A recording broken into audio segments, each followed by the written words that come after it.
On monte. Ah oui, ça y est. Voilà, merci Esther. Merci beaucoup Clémence pour l'invitation. Clémence, Nicolas et tout le comité. Toujours un très beau congrès. On apprend beaucoup de choses comme chaque année. Et donc voilà, avec ma collègue et amie Esther, on va vous parler du glaucome, de tous les traitements médicaux, laser, chirurgicaux. Je vais commencer vous parlant de l'articulation et de la place des différents traitements. Et voilà, Esther vous parlera plus en détail du laser, du SLT, de la trabéculoplastie laser.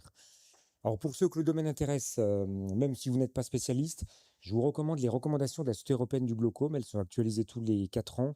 La dernière version date de 2025. On est plusieurs à avoir participé à sa rédaction. Elle est disponible sur le site de l'EGS en français, téléchargement libre. Il y a beaucoup de schémas, c'est très pédagogique, très didactique, donc voilà, n'hésitez pas à la télécharger. Et c'est vraiment un guide très utile pour ceux qui s'intéressent au glaucome.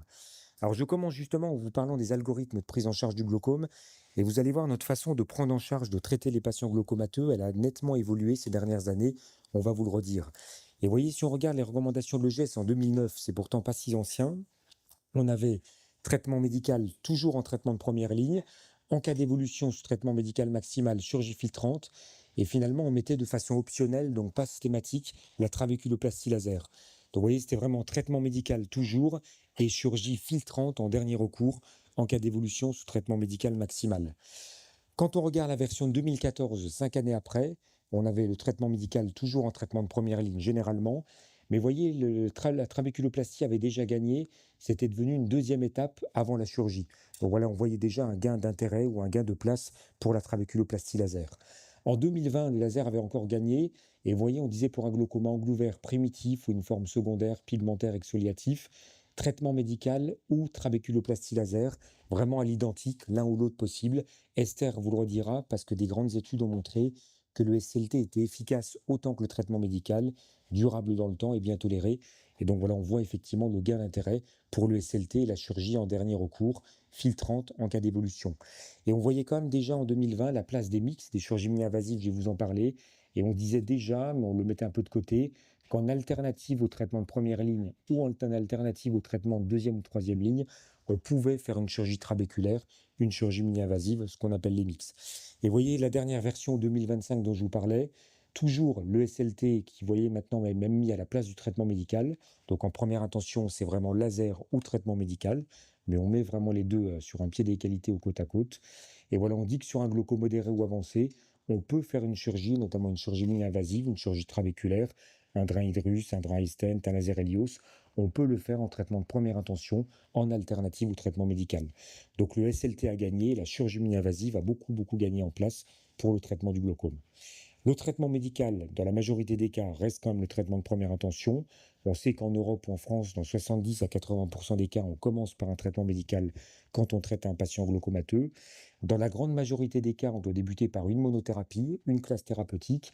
On peut débuter par une combinaison fixe, mais c'est rare.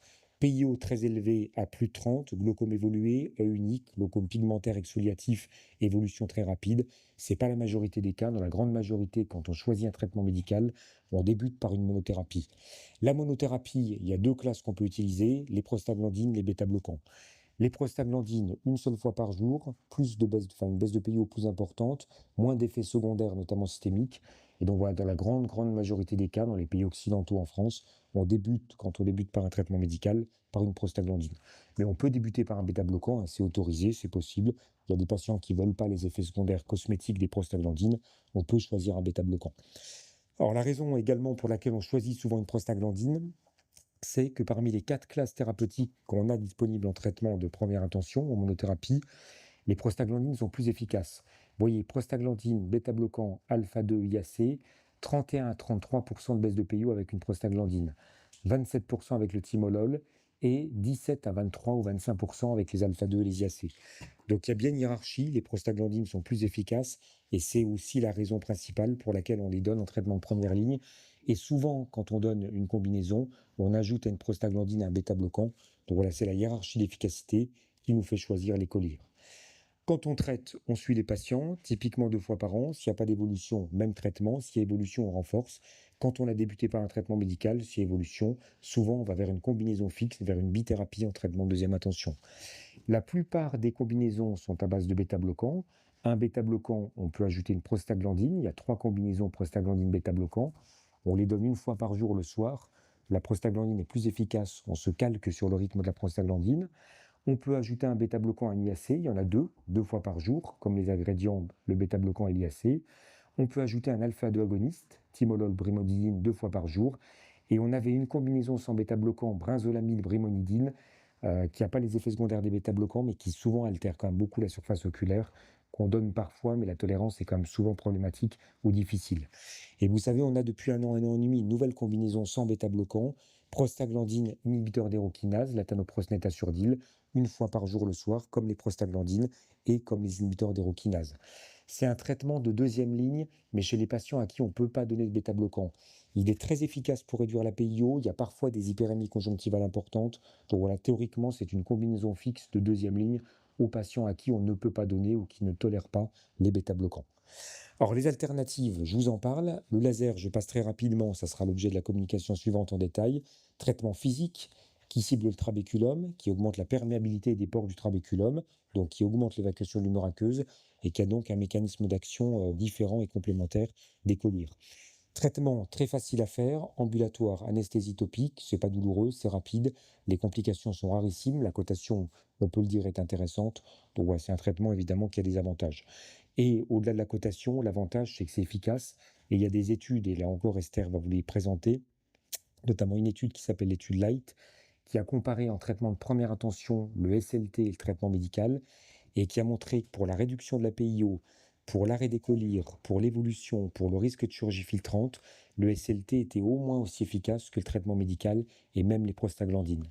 Elle a montré qu'on pouvait retraiter, que le deuxième traitement est aussi efficace que le premier traitement, alors qu'on pensait que souvent il y avait un épuisement de l'effet. Et elle a montré également, cette étude, que l'effet était prolongé. On disait souvent ça dure 1 an, 2 ans, etc. Et ben non, dans la majorité des cas, le traitement est prolongé, que ce soit la baisse de PIO, l'arrêt des traitements, l'absence d'évolution ou l'absence de recours à une chirurgie filtrante. Il y a des patients à qui on fait 1 ou 2 SLT, et 5 ans ou 6 ans après, 6 ans en l'occurrence, c'est SLT, il y a toujours un effet du SLT. Donc voilà, le SLT a beaucoup d'avantages, je passe vite puisqu'on va en parler, et on fait de plus en plus de SLT indiscutablement, et même en première intention, on peut décider de faire un SLT plutôt que de donner une prostaglandine, plutôt que d'instaurer un traitement médical. Alors, on a également une alternative, les chirurgies mini-invasives. Vous savez, on en parle beaucoup et c'est une vraie alternative aux traitements médicaux, aux traitements de première ligne. Alors, les chirurgies mini-invasives, il y a deux types. Il y a les chirurgies qu'on appelle chirurgie trabéculaire. Alors, c'est vraiment des mix, on peut les appeler mix. Il y a 3 dispositifs, l'iStent de Glaucos, l'Hydrus d'Alcon ou le laser Helios de Bauchet-Lomb où il n'y a pas d'implant. Et donc voilà, on draine de la chambre antérieure jusqu'au dans le canal de Schlemm.